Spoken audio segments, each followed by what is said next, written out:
Saturday ride. The rumble of the engine vibrated through Leo's bones, a familiar and comforting tremor. His Norton Commando, a 72 beauty he'd painstakingly restored, purred beneath him as he navigated the winding backroads outside of town.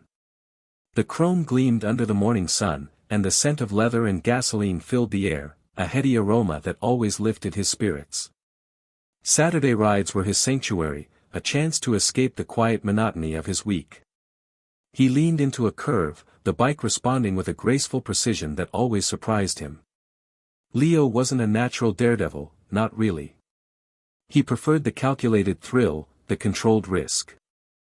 It was the feeling of freedom that truly captivated him, the sense of being utterly present in the moment, the world reduced to the road ahead and the rhythm of the engine. The trees lining the road were a blur of green and gold in the early autumn light. He'd spent the last few weeks working part-time at his uncle's garage to earn the extra cash for a new helmet, a sleek black number that cut the wind with satisfying efficiency. He pictured himself back in his small apartment, the silence amplifying the lingering awkwardness of his last encounter with his neighbor, Clara. He'd mumbled something about the weather, she'd smiled politely, and then he'd practically fled back inside.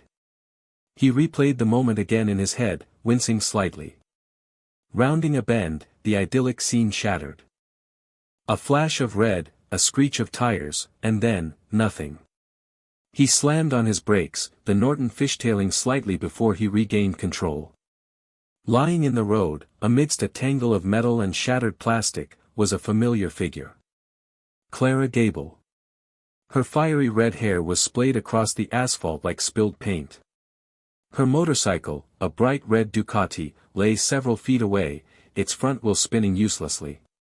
Leo killed the engine, the sudden silence amplifying the ringing in his ears. His heart hammered against his ribs. He dropped the kickstand and stumbled towards her, his carefully constructed calm dissolving into a wave of panic. "Clara," he yelled, his voice cracking. He knelt beside her, his hands hovering uncertainly. She was lying on her side, her eyes closed, her face pale. A thin trickle of blood ran from a cut on her forehead. "Clara, can you hear me?" He reached out, his fingers brushing against her arm. It was cold. Her eyelids fluttered. "Ugh," she groaned, her voice barely a whisper. What happened?" Relief flooded through him, so potent it made him weak. "You crashed," he said, his voice still shaky. "Just stay still. I'm going to call for help." He fumbled for his phone, his hands trembling so badly he almost dropped it. He dialed 911, his voice a hurried jumble of words. As he waited for the ambulance, kneeling beside her in the road, Leo felt a surge of protectiveness he hadn't known he possessed. The awkward neighborly pleasantries were gone, replaced by a raw, urgent concern. He gently brushed a strand of hair from her face, his touch surprisingly tender. He couldn't explain it, but in that moment, as he watched over her, he knew things had irrevocably changed. The world, once neatly contained within the confines of his solitary rides, had suddenly expanded, drawing him into its unpredictable, and potentially dangerous, orbit. The rescue. The metallic tang of gasoline hung heavy in the air. Leo choked it back, his heart hammering against his ribs. Clara lay sprawled beside her bike, a crimson stain blooming on the dusty asphalt. He scrambled towards her, dropping the fishing rod he'd been carrying. "Clara. Clara, can you hear me?" Her eyelids fluttered. He saw a flicker of green, clouded with pain. Relief washed over him, weak but present. He knelt beside her, his hands hovering uncertainly. "Don't move," he said, his voice barely a whisper. He gently checked her pulse, relieved to find it steady, albeit rapid. He noticed the scrapes on her elbows and knees, the way her left ankle twisted at an unnatural angle. "I'm going to sit you up slowly, okay?" he murmured, sliding an arm beneath her shoulders. Clara groaned as he eased her into a sitting position against the fallen motorcycle. My ankle," she gasped, her face contorted. I know. "It looks bad," Leo said, his voice shaking slightly. He rummaged in his battered backpack, pulling out a water bottle. He uncapped it and offered it to her. Small sips. She drank gratefully, her eyes meeting his. "Leo," she croaked, her voice raspy. "Is that you?" He nodded, his cheeks burning. He'd always admired Clara from afar, her fiery hair and even fierier spirit. He never imagined he'd be this close to her, let alone seeing her so vulnerable. "My bike," she muttered, glancing at the twisted metal. "Don't worry about the bike," Leo said quickly. "I'll take care of it." He knew he had to get her home, and fast. "I'll call for help, or—" "No hospital," she cut him off, her voice firmer now. "Just, home. Please." Leo hesitated. He knew he should probably call an ambulance, but the desperation in her eyes was undeniable. "Okay," he agreed. "But we're going to get you checked out by a doctor later, promise?" She nodded weakly. He carefully maneuvered her towards his pickup truck, wincing at her stifled cries of pain. He helped her into the passenger seat, patting the space around her injured ankle with his fishing jacket. Then, he turned his attention to the motorcycle. It was heavier than he expected, but he managed to wrestle it into the truck bed, securing it with the rope he always kept handy. The drive to her house was silent. Clara leaned back against the headrest, her eyes closed. Leo kept glancing at her, his brow furrowed with concern. The air crackled with unspoken worry. Finally, she spoke, her voice barely audible. "Thank you, Leo." He just nodded, his hands gripping the steering wheel tighter. "Don't mention it," he mumbled, feeling a strange warmth spreading through him despite the gravity of the situation. He pulled into her driveway and killed the engine. The silence returned, thicker than before, laced with a shared vulnerability that neither of them acknowledged. Tending wounds. Clara sucked in a sharp breath as the antiseptic hit its mark, her fingers digging into the sofa's time-worn cushion. Leo, forehead creased with concern, continued to cleanse the wound. A nasty scrape, her knee was caked with dried blood and bits of stone. He averted his eyes, his attention solely on disinfecting the abrasion. The air in the snug living room tasted of astringent and an elusive fragrance that was uniquely Clara, part gasoline, part honeysuckle, an olfactory puzzle he couldn't quite solve. "Almost done," he murmured, his voice a low rumble. She offered no response, simply observing him with those piercing emerald eyes, their usual blaze muted by discomfort and a shadow of some other emotion. Her scrutiny was palpable, a weight on his shoulders that made his fingers fumble with the gauze. He quickly secured the bandage, resisting the urge to linger, to let his fingers brush against her skin. "Thanks," she managed, her voice a touch hoarse. "I appreciate you patching me up." He gathered the spent cotton and ointment tubes, feeling awkward and oversized. "Anytime. How's your head feeling?" "Pounding," she conceded, gently probing the bandage above her brow. "And my ego took a hit too." "Stupid spill." "These things happen," Leo said, although he struggled to picture Clara Gable committing such a blunder. Impetuous, yes. Fearless, absolutely. But never dense. She exhaled heavily, sinking back into the sofa. "I feel disoriented. And foolish. I should have spotted that loose gravel. I wasn't paying attention." He perched on the edge of the coffee table, mindful of the space between them. "Don't be so hard on yourself. We all slip up." "Easy for you to say," she retorted, a flicker of her characteristic fire returning. "You always seem to have your bearings." Leo chuckled, a brief, mirthless sound.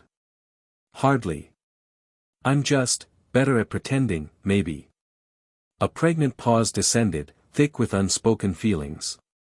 He was suddenly aware of the auburn highlights shimmering in her hair, illuminated by the fading light, the clean line of her jaw. He quickly looked away. "Anything else I can do?" he asked, eager to dispel the tension. "Need anything?" She hesitated, then her gaze met his and she admitted, "Actually, the garden's a disaster." I was going to weed it this morning, before, well. And the chickens are probably starving. He rose to his feet, a wave of relief washing over him. I can handle that. I'm practically a chicken whisperer. A faint smile graced her lips. I'm sure you are. I owe you one, Leo Maxwell. No sweat, he replied, already halfway to the door. Just, take it easy. He paused at the threshold, glancing back. And Clara? You're not foolish. Not even close. He departed before she could answer, the scent of wildflowers and gasoline clinging to him, a fragile promise lingering in the air. The late afternoon sun warmed his shoulders as he headed towards the riotous garden, the hens clamoring a welcome cacophony. Chores awaited, and for the first time in ages, a sense of direction bloomed within him. Daily visits. The soup was lukewarm by the time Leo reached Clara's porch, the cardboard container a little soggy at the bottom. He hoped she wouldn't mind. He'd managed not to spill any this time, a victory in itself. He knocked softly, the sound swallowed by the rustling leaves of the overgrown maple in her yard. Come in. Her voice, still a little rough, was stronger than yesterday. He pushed the door open, the scent of dust and lavender hitting him. Clara was propped up against a mountain of pillows on the couch, a thick book balanced on her lap. Her left leg was encased in a cast, stark white against the faded floral print of the sofa. Hey, he mumbled, offering the soup. Chicken noodle. Figured you wouldn't want to cook. You figured right, she said, a genuine smile lighting up her face. Thanks, Leo. You're a lifesaver. Or at least, a dinner saver. He set the soup on the coffee table, suddenly noticing the layers of dust coating every surface. He cleared his throat. If you want, I could, tidy up a bit. I'm not doing anything. Clara looked around, her gaze following his. I hate to ask, it's no problem, really, Leo insisted, already grabbing a duster from a nearby shelf. He started on the bookshelf, carefully moving aside a collection of miniature motorcycles. He noticed a well-worn copy of Zen and the Art of Motorcycle Maintenance, nestled between a poetry anthology and a guide to constellations. You like motorcycles? He asked, more to break the silence than anything else. Love them, Clara replied, her eyes sparkling. Freedom on two wheels, you know. Nothing beats it. He knew. He just hadn't ever been brave enough to try. I always wanted to learn, he admitted. They talked as he dusted and swept, discovering a shared love for old movies and a mutual dislike for reality television. He learned she was a freelance graphic designer, working mostly from home, and that she'd been planning a cross-country trip before the accident. She learned he was studying botany, fascinated by the intricate world of plants, and secretly wrote science fiction stories he was too embarrassed to show anyone. The afternoon flew by. He cleaned the kitchen, did a load of laundry, and even managed to fix a leaky faucet. As he was leaving, Clara stopped him at the door. Leo, seriously, thank you. You've been amazing. She hesitated, then added, maybe tomorrow we can actually watch one of those old movies. I have a projector. Yeah, he said, a little too eagerly. Yeah, that sounds great. He practically skipped all the way back to his apartment. Danny was sprawled on their couch, playing a video game. Look who it is, Danny drawled, without looking up. Mr. Nightingale. Leo ignored him, grabbing a soda from the fridge. Seriously, dude, you've been spending more time at Clara's than you do here. You got it bad, don't you? Danny paused the game and turned, a mischievous grin on his face. Admit it, you're smitten. Leo felt his cheeks flush. I'm just helping her out. She needs it. Sure, you are, Danny chuckled. Helping her out by fixing her plumbing and doing her laundry. Sounds like true love to me. Leo threw a pillow at him. Shut up, Danny. But as he went to bed that night, he couldn't help but smile. Maybe Danny was right. Maybe he was smitten. And maybe, just maybe, that wasn't such a bad thing. He just hoped Clara didn't notice the way his heart did a little stutter every time she. Confessions. The rhythmic pulse of the movie soundtrack filled the small room, a low thrumming counterpoint to the gentle patter of rain against the windowpane. Leo risked a glance at Clara. She was propped up against the pillows, a soft blanket draped over her legs, her gaze fixed on the screen. He'd chosen a classic, something light-hearted and easy to follow, hoping to avoid anything that might strain her recovering mind. He fiddled with the edge of the throw blanket on his own lap, the wool rough against his fingertips. The air hung thick with unspoken words, a silence that was both comforting and charged. The movie ended. Credits rolled, accompanied by cheerful music. Clara sighed, a small sound that seemed to amplify in the stillness. "Thanks, Leo," she said, turning to him. "That was nice."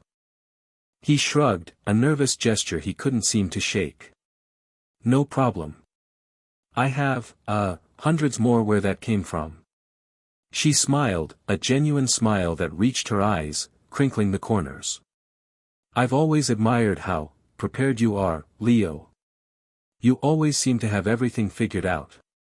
He scoffed, a short, self-deprecating sound. "Prepared? I'm mostly just cautious. You're the adventurous one, Clara. Riding a motorcycle like that." He trailed off, remembering the crash, the fear that had gripped him. Clara's expression softened. "I guess I like the feeling of the wind in my hair," she said quietly. "But lately." She hesitated, then met his gaze. "Lately, I've been admiring other things about you, too. Your kindness, for one. And the way you always seem to know what to say, even when you don't say much at all." Leo felt his cheeks flush, a warmth creeping up his neck. He looked away, focusing on a stray thread clinging to the blanket.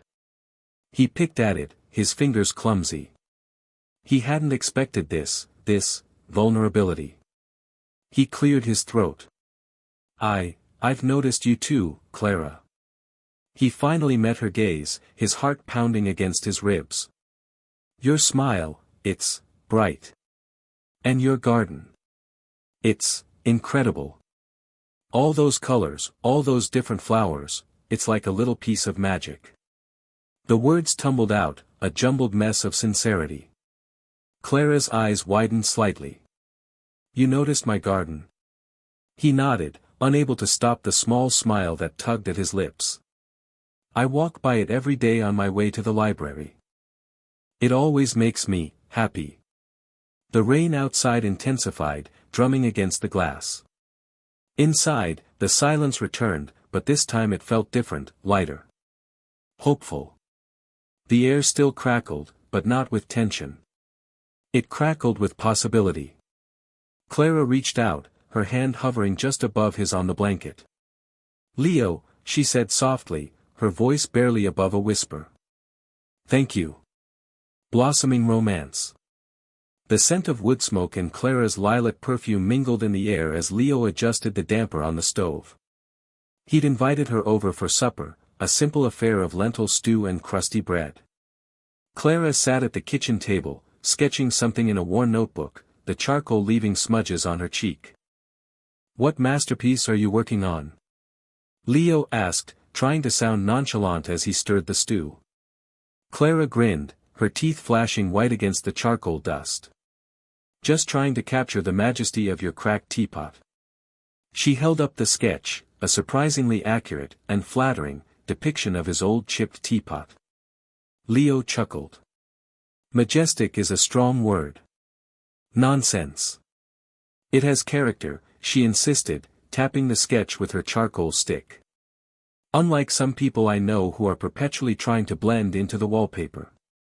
He knew she was teasing him, but a blush still crept up his neck. "I prefer discreet." The ensuing comfortable silence wasn't awkward, it was filled with the clatter of pots and pans and the soft scratching of charcoal on paper. It was a companionable quiet, a shared space where words weren't always necessary. Later, As they sat on the porch swing, the fireflies blinking in the twilight, Leo found himself talking about his dreams of turning his grandfather's workshop into a proper wood-carving studio. He rarely spoke about his ambitions, they felt too fragile to expose to the harsh light of day. But with Clara, it felt different. Safe. "I think you should do it," she said, her voice low and earnest. "Don't let fear hold you back, Leo." He looked at her, surprised by the intensity in her green eyes. "Easier said than done. Maybe. But sometimes, all it takes is a little push." She nudged his arm playfully. The next morning, Martha Jenkins cornered Leo at the general store. "Heard you've been spending quite a bit of time with that Gable woman." Martha's voice dripped with thinly veiled disapproval. Leo stiffened. "Clara's been recovering from her accident." "Recovering, is it?" Martha raised a skeptical eyebrow. "Well, I saw the two of you on the porch swing last night. Looked mighty cozy from my kitchen window." Leo felt a surge of annoyance. "Martha, it's none of your business." "Everything's my business in this town, dearie," she said with a saccharine smile. "Just be careful, Leo. That woman's got a past, you know. City girl, motorcycle accident, trouble follows her like a shadow." He bit back a sharp retort. He wouldn't give Martha the satisfaction. He simply grabbed his groceries and walked away, the weight of her judgment settling on his shoulders. That evening, he found Clara tinkering with her motorcycle in his garage. The air hung thick with the scent of oil and gasoline. He watched her for a moment, mesmerized by the way her brow furrowed in concentration as she tightened a bolt. "Martha Jenkins was asking about you," he said, the words blurting out before he could stop them. Clara stopped what she was doing, her expression hardening. "Let me guess, she painted me as some sort of dangerous temptress." Leo winced. "Something like that." Clara sighed. "That woman has a talent for making mountains out of molehills." She turned back to her motorcycle, her movements now sharper, more deliberate. He hesitated, then stepped closer. "Clara," he said softly, "I don't care what Martha says. Or what anyone else says, for that matter." She finally met his gaze, her green eyes searching his. A tentative smile touched her lips. "Good," she said. "Because I don't either." And then, whispers and doubts. The aroma of brewing coffee couldn't quite mask the bitter taste that lingered in Leo's mouth. Martha Jenkins' voice, usually a comforting hum in the general store, now felt like a swarm of angry bees. He pretended to browse the canned peaches, straining to hear over the clatter of Mrs. Henderson's grocery cart. "Poor Leo," Martha was saying, her voice a stage whisper that could probably reach Clara upstairs. "Such a sweet boy. But a woman like that? At least twice his age, wouldn't you say? And a biker, no less." Mrs. Henderson clucked her tongue. "Well, she certainly doesn't seem the type to settle down. He's probably just being neighborly, helping her recover." "Neighborly?" Martha scoffed. "I saw the way he looked at her when he brought in those flowers. And she, well, she's got that look, hasn't she? A woman who knows how to get what she wants." Leo grabbed a can of peaches, his knuckles white. He paid and hurried upstairs, the words echoing in his head like a broken record. Clara was sitting up in bed, flipping through a dog-eared copy of Kerouac. She looked up as he entered, a smile gracing her lips. "Hey, you. Smells like peaches." He forced a smile, setting the can on the bedside table. "Yeah. Figured you might want something other than soup." He hesitated, then blurted out, "I heard Martha Jenkins downstairs." Clara's smile faltered. "Heard what?" He recounted the conversation, his cheeks burning with shame and anger. Clara listened in silence, her expression unreadable. When he finished, she closed the book and sighed. "Small towns," she said finally, her voice soft. "They're like fishbowls. Everyone's always staring. It's just, "It's not true," Leo stammered. "I mean, it's true that you're older, but it doesn't matter. And I wasn't just being neighborly." Clara reached out and took his hand, her calloused fingers surprisingly gentle. "I know, Leo. And it doesn't matter to me either, what they say." Her gaze held his, a deep, unwavering blue. "But does it bother you?" He looked down at their joined hands, the contrast of his smooth skin against her weathered ones suddenly stark. Doubts, like insidious weeds, began to sprout in his mind. Was he just infatuated? Was she just lonely? He looked back up, meeting her gaze. "Yes," he admitted softly. "But not because of the age thing. Because I don't want them talking about you like that. Or about us." Clara squeezed his hand. "Then we give them nothing to talk about," she said, a spark of defiance in her eyes. "We live our lives, and we don't let their whispers dictate how we feel. Understand?" He nodded, the knot in his stomach loosening.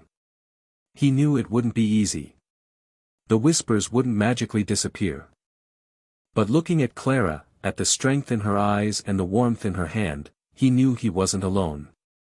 And that, he realized, was all that truly mattered. Riding together. Clara stood beside Leo's motorcycle, the chrome glinting under the late afternoon sun. A shiver ran down her spine, a mix of residual pain and a healthy dose of apprehension. "Are you sure about this, Leo?" she asked, her voice barely a whisper. "I wouldn't want to cause you any trouble." Leo met her gaze, his eyes reflecting the same golden light. "Positive. Besides," he added with a shy smile, "I'd feel awful leaving you here to walk." He patted the seat behind him. "Hop on. Just, hold on tight." Hesitation flickered across Clara's face. The accident replayed in her mind, the sickening thud, the rush of wind, the ground rushing up to meet her. She took a deep breath, pushing the memory aside. This wasn't her bike, and Leo. Leo was different. She swung her leg over the seat, wincing slightly. Leo steadied her with a gentle hand on her arm. "Comfortable?" he asked. "As comfortable as I can be, considering," she replied, managing a weak smile. She gripped the back of his jacket, the worn leather soft beneath her fingers. Leo revved the engine, the familiar rumble vibrating beneath them. "Ready?" Clara closed her eyes for a moment, then nodded. "Ready." The motorcycle lurched forward, and Clara instinctively tightened her grip. The wind whipped through her hair, carrying the scent of wildflowers and damp earth. At first, she kept her eyes squeezed shut, the fear a tight knot in her stomach. But as Leo navigated the winding country roads with practiced ease, a sense of calm began to settle over her. She slowly opened her eyes, taking in the rolling hills, the patchwork fields bathed in the warm glow of the setting sun. Leo expertly leaned into a turn, the bike carving a smooth arc through the air. Clara found herself relaxing, trusting his skill. She loosened her grip slightly, feeling the rhythm of the road beneath them. They rode in comfortable silence, the only sound the roar of the engine and the rush of the wind.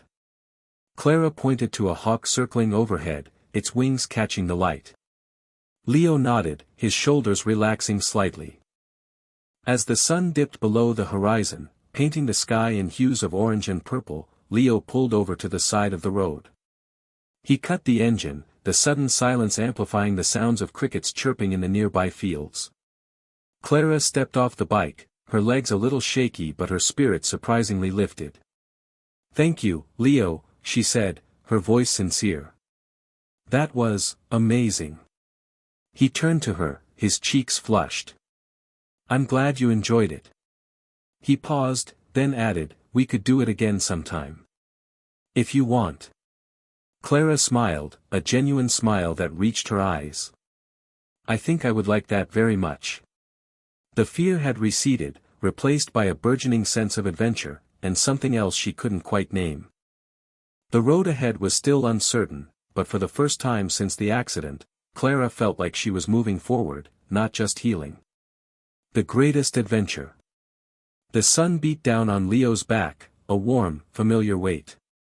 He adjusted the rearview mirror, catching Clara's smile behind him. Her red hair, streaked with gold from the sun, whipped around her face like a fiery halo. The asphalt ribbon unwound before them, a black promise leading to the coast. Years had softened the sharp edges of their initial encounter, but the thrill of the open road, the shared hum of the engine, still crackled between them. "Think we can make it to that diner before they close?" Clara shouted over the wind, her voice a little rough, a little perfect. "If I push it," Leo yelled back, a grin splitting his face. He eased the throttle, the bike responding with a satisfying surge. He wasn't the nervous, hesitant rider he used to be. Clara had seen to that. He glanced at her again. The scar on her temple, a pale crescent moon against her skin, was barely visible now. It was a reminder, not of pain, but of beginnings. Of a chance encounter, a roadside rescue, a hesitant connection that had somehow blossomed into something enduring. "Remember that first ride?" she asked, her voice laced with amusement. "When you nearly dropped me?" Leo chuckled. "I was terrified. I thought you were going to yell at me the whole time."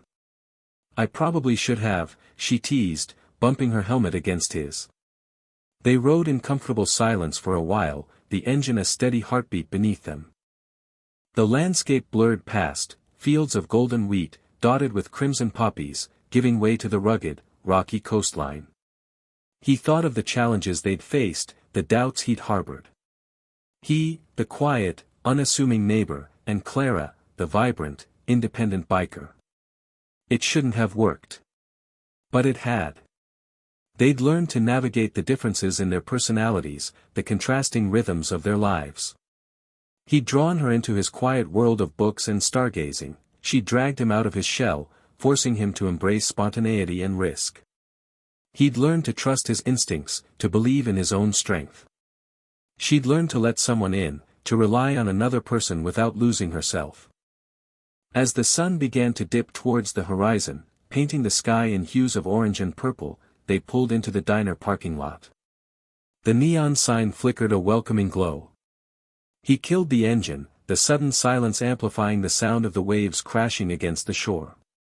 He turned to Clara, her face illuminated by the dying light. "The greatest adventure, huh?" he said, his voice soft.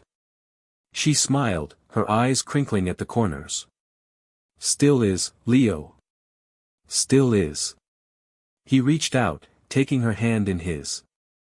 Her skin was warm and calloused, a testament to a life lived fully, a life lived together. And in that simple touch, in the quiet affirmation of their shared journey, he knew that their story was far from over. The road ahead was long, but they would face it together, side by side, on two wheels, forever chasing the setting sun.